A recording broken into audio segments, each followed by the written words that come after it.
And my next guest is Dexter Morgan, Director of Consumer Protection and Guidance. Dexter, good morning. Morning, Lisa. The last time we sat, we were talking, we wouldn't say how long ago, Sure. we were in this very studio Yeah, talking about consumer affairs. Definitely. So I'm happy that we continue to do that. Let's talk about the rights and responsibilities of consumers, especially at this time of the year. Okay, Lisa, during the Christmas season, it's a crazy time. You would say people are always shopping to share, buying gifts to share, right? And always, there's a lot of enthusiasm.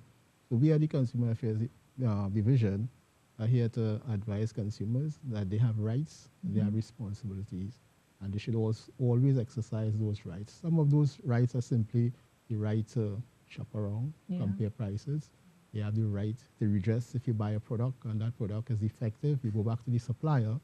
If the supplier is not willing to assist you in getting a refund, you can come to the Consumer Affairs Division and lodge a complaint, and we would investigate to get a resolution for you. So are you saying that consumers are entitled to refunds if they believe that their goods or service is not up to their satisfaction, or it's, there's a defect? Well, once the good is not of merchantable quality, then the consumer is entitled to a full cash because refund. you do see in some stores no refund.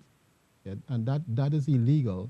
Under the Adverse Trade Practices Order, it's illegal for a supplier to place in a store a sign indicating no cash refund, no exchange. It is illegal. Did not know that. And they can report it to us at the Consumer Affairs Division for okay, so action. you do have people coming in with those complaints? Definitely, yes. Okay. Yeah. And what are, on the other side, what are some of the responsibilities of the... Well, the main responsibility, we look at the simple responsibility of when you're buying a product, you have the responsibility to examine the product. Okay, you read your labels, right? Ask questions in those instances. In this time, one of the questions that I always come across is that plug. When you purchase, like, an appliance, and you get home and there's no plug, there's no end to put it in the socket. Sure. Talk to us about that. Is that normal?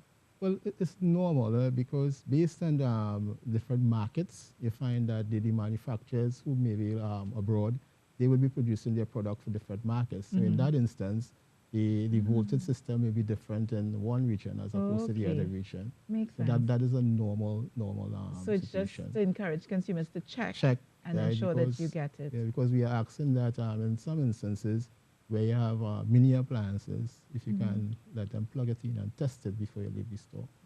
Okay. We have about 2 minutes left in this segment. Let's talk about budgeting. Sure. This is the time to talk, although some people have already started shopping, right? But let's talk about budgeting for your Christmas shopping. Well, what we would advise consumers is to avoid spending more than you earn. Yeah, for the Christmas, because again, January is a time, the hard month. The hard month.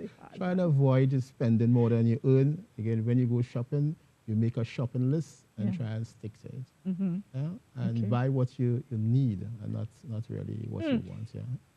I don't believe in luck, but I was going to say good luck with that one, especially at this time of the year, but we still want to get the message out there. And finally, we see a lot of markets, flea markets coming up at this time of the year. Any advice? Well, flea markets are set up temporarily, and we advise consumers when they go shopping in a flea market, they should always ask for a receipt. Again, ask for a receipt because you don't want to, when there's a problem with your product, you have nowhere to turn to. So where would you go though? Because these are not... that's a risk that you take when you shop at flea market. We also would advise consumers when they go to flea markets, they walk around, shop around, compare prices, because prices may vary. When we use the marketing example as, an example in strategic marketing and so on, it was tell you location.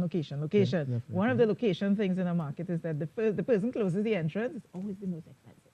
Well, usually the most expensive because they're right there, impulse purchasing and so on. Well, I know that we are how many weeks away? 4 weeks away, 4.5 weeks away from Christmas. So there's lots of time for us to come back and revisit this. Consumer Affairs, Dexter Morgan. Thank you so much. Dexter Morgan, Director, Consumer Protection and Guidance, the Division of Consumer Affairs. We're looking at consumer affairs during Christmas.